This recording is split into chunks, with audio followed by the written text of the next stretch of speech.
bring this man's blood upon us. We give you strict orders not to teach in his name.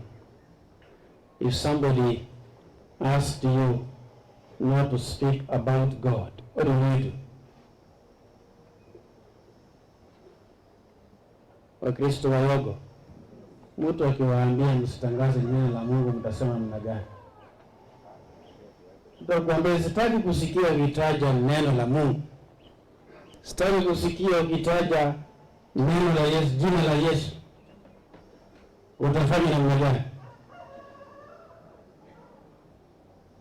Si utakubali? Utakubali? Utafanya namna gani? Unatoroka? Utauliza kwa nini? Na asipokujibu? Sasa hapa wanafunzi wa Yesu wanaambiwa, tuliwaamrisha kutozungumza juu ya jina la huyu mtu, lakini nyinyi mmejaza mafundisho yenu katika Yerusalemu nzima, na mnataka kutulaumu kwa damu ya mtu huyu. You want to blame us, to bring the blood of this man upon us. We gave you strict orders not to preach in his name. The last 3 years we have gone through the spirit, or rather the period of the pandemic. Some of the restrictions that were being given to us on matters of worship were bordering on this, or bordering on what the disciples are being told. We gave you strict orders not to preach in his name, not to teach in his name. But can God allow his name to be silenced? Mungu anaweza kukubali kunyamazishwa? Na mwanadamu akijaribu kumnyamazisha Mungu, nini kinatokea? Yeye atanyamaza, kwa sababu Mungu hawezi kunyamazishwa. Wanawaambia wanyamaze, wasizungumzie Yesu, lakini wanafunzi wa Yesu wamejaza Yerusalemu na mafundisho ya Yesu. Ningefurahia niwe katika hali ya hawa wanafunzi wa Yesu, nishutumiwe kwa sababu nimeijaza kijiji na mafundisho ya Yesu. Na nyinyi ambao mnapokea sakramenti ya kipaimara leo, mnajikuta katika hali hii. Mnapewa nafasi nzuri kwa nguvu za Roho Mtakatifu, mjaze mafundisho ya Yesu Kristo katika vijiji vyote, katika parokia nzima, katika shule na mahali pengine pote ambapo mtajikuta. Fill the world with the teaching of Jesus. Fill the villages with the teachings of Jesus. Be happy to be accused of filling the world with the teaching of Jesus. Be happy to be condemned because of the name of Jesus. You should be very afraid.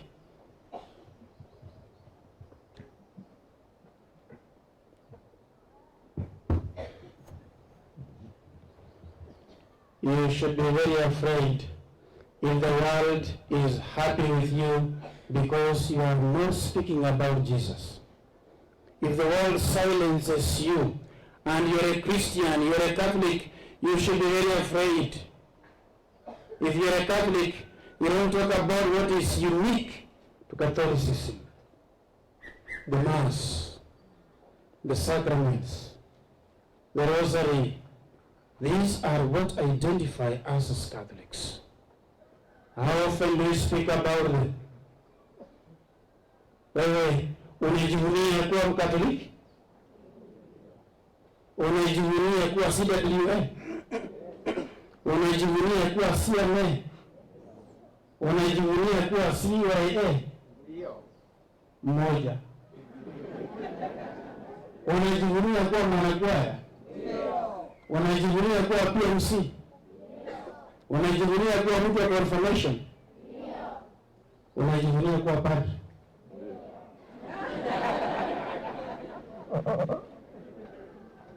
Kila mtu ajivunie hali yake katika kanisa, si ndio? Kama wewe ni mama, jivunie kuwa mama Mkatoliki. Kama wewe ni baba, jivunie kuwa baba Mkatoliki. Kama wewe ni kijana, ujivunie kijana kuwa kijana Mkatoliki, mtoto na kadhalika. Kama wewe ni mlejo, unajivunia kuwa mlejo. Na usiogope kutangaza hiyo hali ya kipekee yako katika kanisa. Kama wewe ni mlejo, omba rosari mpaka parokia nzima isikie hiyo rosari. Kama wewe ni baba wa CMA, tangaza umuhimu wa familia mpaka parokia nzima isikie mambo ya umuhimu wa familia. We gave you strict orders not to preach in His name. The first thing you should do is disobey. If somebody asks you not to preach in the name of Jesus, the first thing, what do? You disobey and preach in His name all the same. We are in the third Sunday of Easter, and the gospel reading of today is a continuation of last Sunday's gospel reading. The disciples have been told by the women, Jesus says, go to Galilee and I will meet you there. They have now moved from Jerusalem. They are going to Galilee. When they are in Galilee, you can imagine they are waiting to encounter the Lord. They don't know when He is going to come, how He is going to come. So meanwhile, they say, let us go and do some fishing. And we are told it was Simon, Thomas, Nathaniel, James and John, and two others. 7 of them. They go to the Sea of Tiberias, which is the Sea of Galilee, and they begin to do the fishing. And all night they get nothing. In the morning, very early, on the shore of the lake, Jesus appears and asks them, have you got something? And they say, no.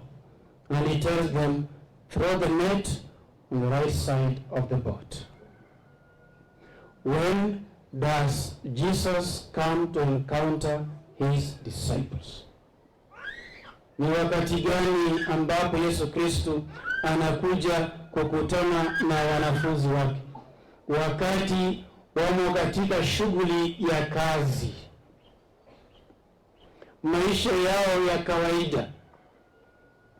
Mungu mara nyingi anakuja kukutana na sisi katika hali ya kawaida ya maisha.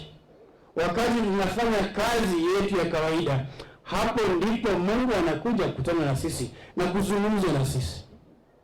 Wakati mwingine si rahisi kujua kwamba ni Mungu anazungumza. Vile ilifanyika kwa wanafunzi, hawakujua kwamba ni Bwana. Macho yao yalikuwa yamefunika kidogo.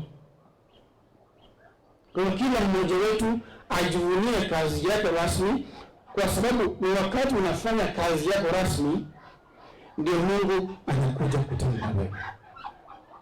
Ndio Mungu anakuja kuzungumzia. Ni wakati unapoishi maisha yako rasmi, kwa mfano maisha ya ndoa takatifu, Mungu anataka kuzungumza na wewe katika ndoa takatifu.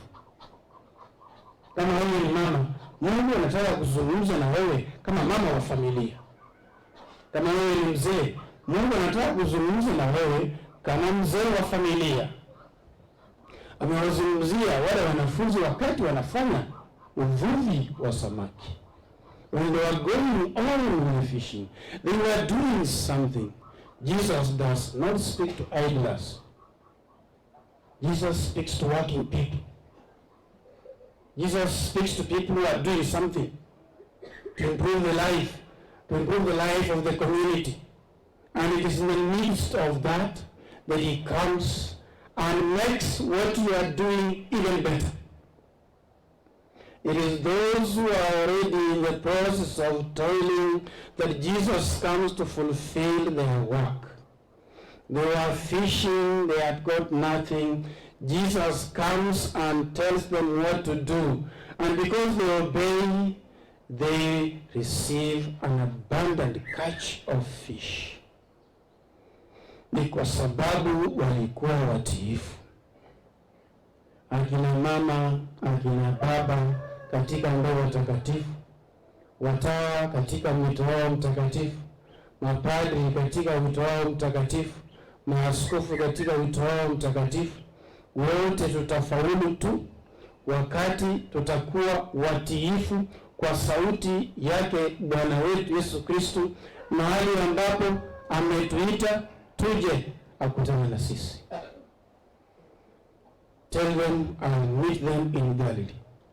They are now in Galilee and he has come to meet them.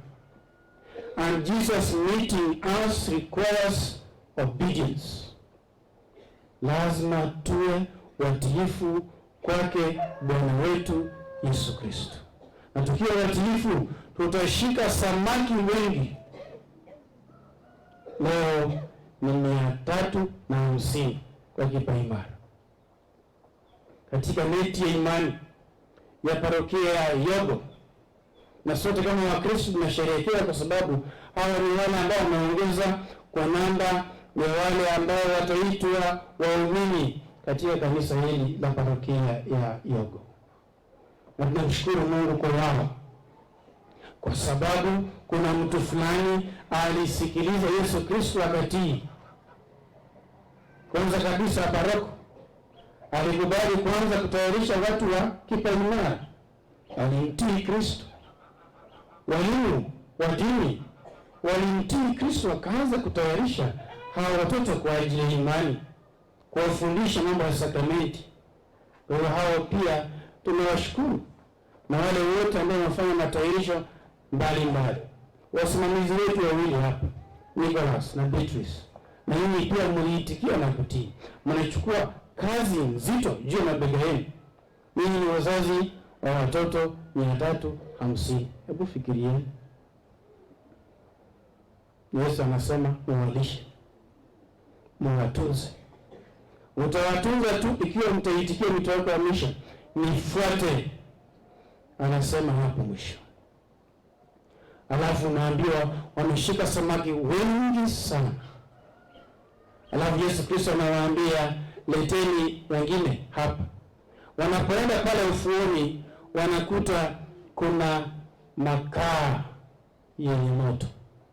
Kuna moto unawaka, moto wa makaa. Na juu yake kumewekwa samaki. Na hapo kuna Petro. Mara ya mwisho Mtakatifu Petro aliona makaa ya moto ilikuwa lini? Mnakumbuka vizuri? Mara ya mwisho Petro alipoona makaa ya moto ilikuwa wapi? Ilikuwa kwa nyumba ya kuhani mkuu. Wakati alimkataa Yesu mara ngapi?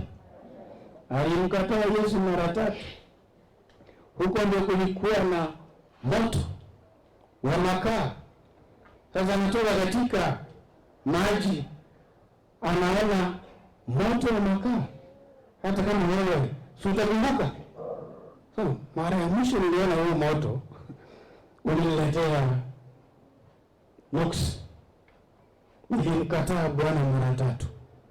Lakini mbali na hayo, Yesu anawaalika, anawapa chakula cha asubuhi. Kule Yerusalemu alikutana nao wakiwa wanaomba. Ndani ya nyumba milango imefungwa. Hapa anakutana nao, anawaandalia chakula. Kristo mfufuka ni mwenye huduma. Kristo mfufuka ni yule ambaye anatumikia. The risen Christ is a servant leader in his glory. He is risen, he is glorious, but he still serves his disciples as he did at the Last Supper. He tied a towel around his waist and began to wash their feet. After the resurrection, he is feeding them on breakfast. The Lord looks after our bodily needs as well.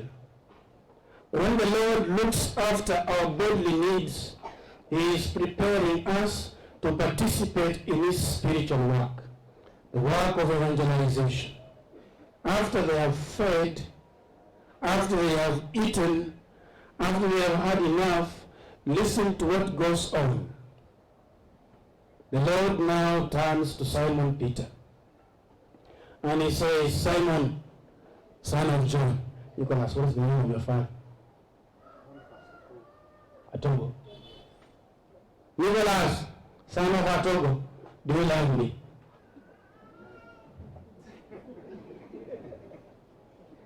Peter has to come here, isn't it? In Yogo. Simon, son of John, do you love me? Yuko mbele ya makaa ya moto na anakumbuka alifanya nini? Alifanya nini? Alimkataa Bwana mara ngapi? Mara 3. Sasa wakati huu inamsumbua Petro sana kwamba Bwana anamuuliza, unanipenda? Mbele ya haya makaa ya moto ambayo nilifanya nimkatae. Alafu anasema, Bwana, wewe unajua na kupenda. Hili lilikuwa jibu la Yesu. Anamwambia, hata nikwambie yapi? Nikwambie ukweli, nikwambie uongo, wewe unajua ukweli zaidi. Mungu anajua upendo wetu. Na hakuwa anamuuliza Simoni ili yeye ajue. Alikuwa ameshajua.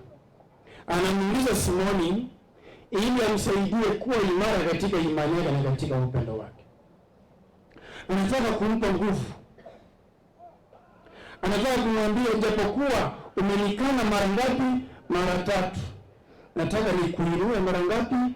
Mara 3. Mahali ulinikataa kule, kulikuwa na ukosekano kidogo wa upendo. Kule kukosekana kwa upendo, nataka nijaze pale upendo wa kimungu. Unanipenda? Mara 3. Tunaambia mara ya 3, ile jambo lilimuuma sana Simoni Petro. Kwa sababu alihuzunika. Bwana amemuuliza mara ya 3, je, unanipenda? Yesu Kristo baada ya kuwalisha wanafunzi wake chakula cha asubuhi, anawaingiza katika matayarisho ya kumfuata ili watunze kondoo wake. Na kila mara Petro alipoitikia na kusema, Bwana nakupenda, Yesu alimwambia, tunza wana kondoo wangu. Lisha kondoo wangu. Watunze wana kondoo wangu. Ikiwa unanipenda mimi na upendo wako uonekane katika kuhudumia. Mimi mwenyewe nimewahudumia katika kuwalisha asubuhi. Ukisema kwamba unanipenda, basi wewe onyesha upendo wako katika kuhudumia.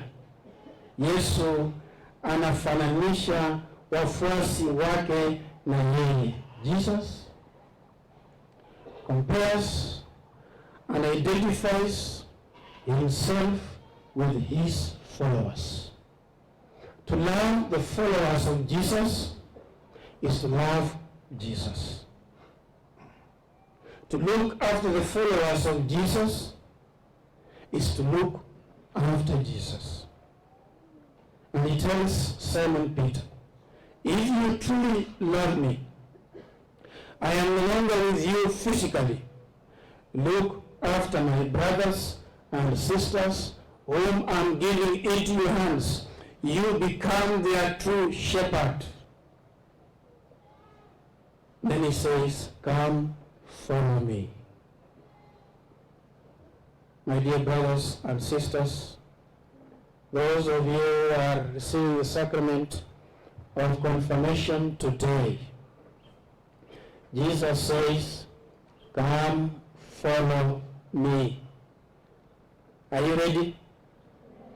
Are you ready to fill this village with the name of Jesus?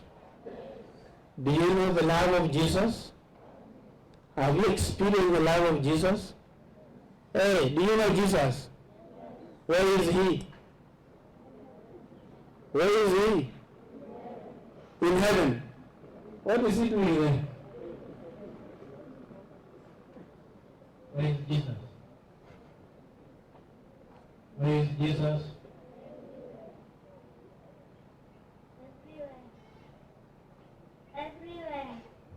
Everywhere. Habari yako. How many sacraments do we have?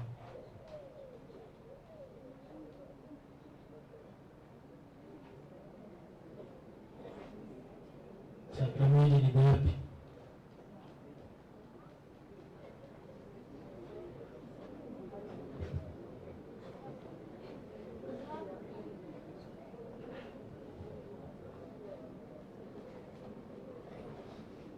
Yes, 7 sacraments. 7 sacraments. Tupigie makofi. The first, Baptism. the second, Confirmation. the third, Celestia. Eucharistia, the fourth, hata wakiberuwa sana. Caritas. Panani, Caritas. anitaanzia. La tano, Eucharistia imesema.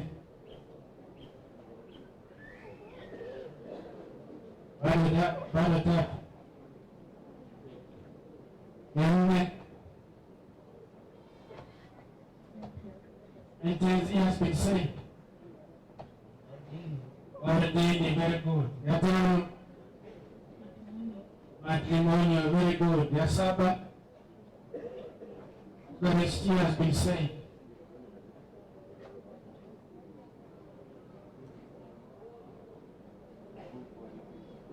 Ya saba,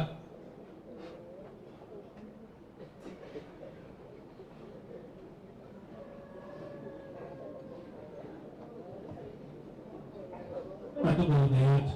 Sema hata wakiturukana. Ya saba ujui, ya saba.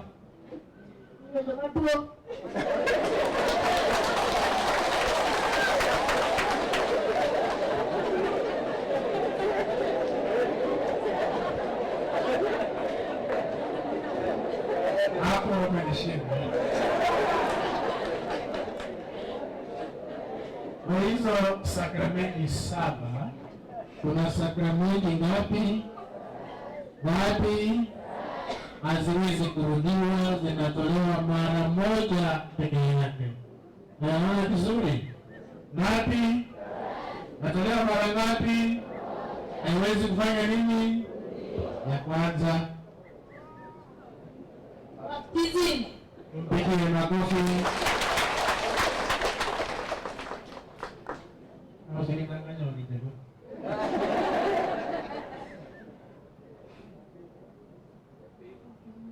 Konfirmasi, tumpige makofi. Ya tatu, hapana, Eucharistia si unapokea kila Jumapili. Narudia, nenda kwa wasijana. Ya tatu, nabaki tu moja. Ya tatu,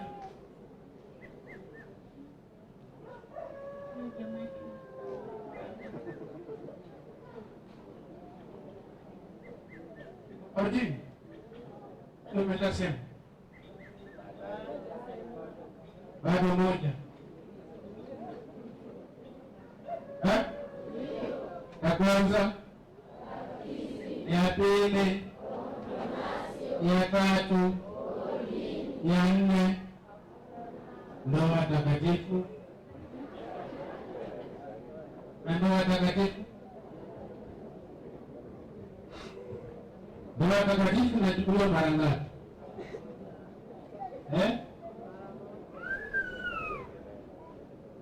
Ndoa takatifu us about marriage? Who wants to explain about marriage? Marriage? I will choose one myself.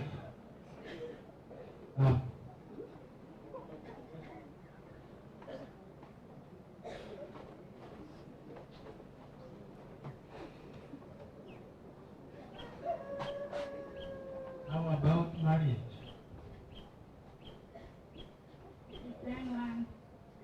Is done only once? Yeah. And if the wife died?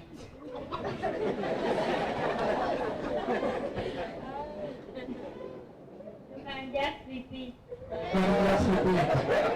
And if the man died?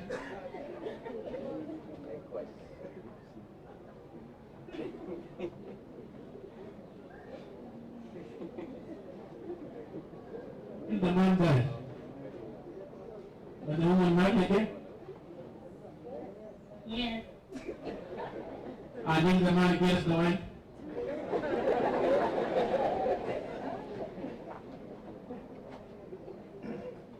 He can't marry again. Why? Because he has to. Men, have you heard? You don't tell your wife you cannot marry again. Because it is double sin, isn't it? Yes, it means marriage, you can marry again if your spouse dies naturally.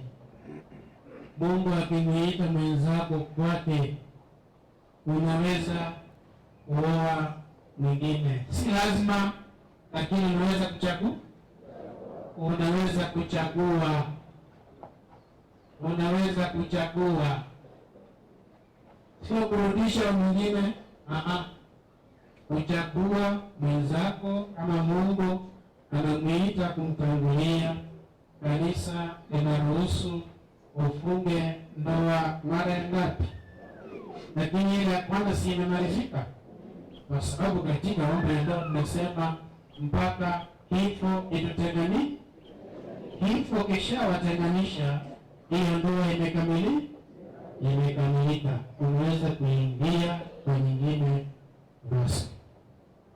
Tunaendelea kuombea hawa wanafunzi na watoto, ili imani ambayo wamefundishwa juu ya sakramenti takatifu zote 7, Mungu awabariki wapate kuzitimiza vile wamejibu kila mmoja wapo, na maisha ya sala na kila mmoja wetu kama hao wanafunzi aendelee kufundisha juu ya neno la Mungu na kutangaza jina la Kristo bila kumwogopa. Msifu Yesu Kristo.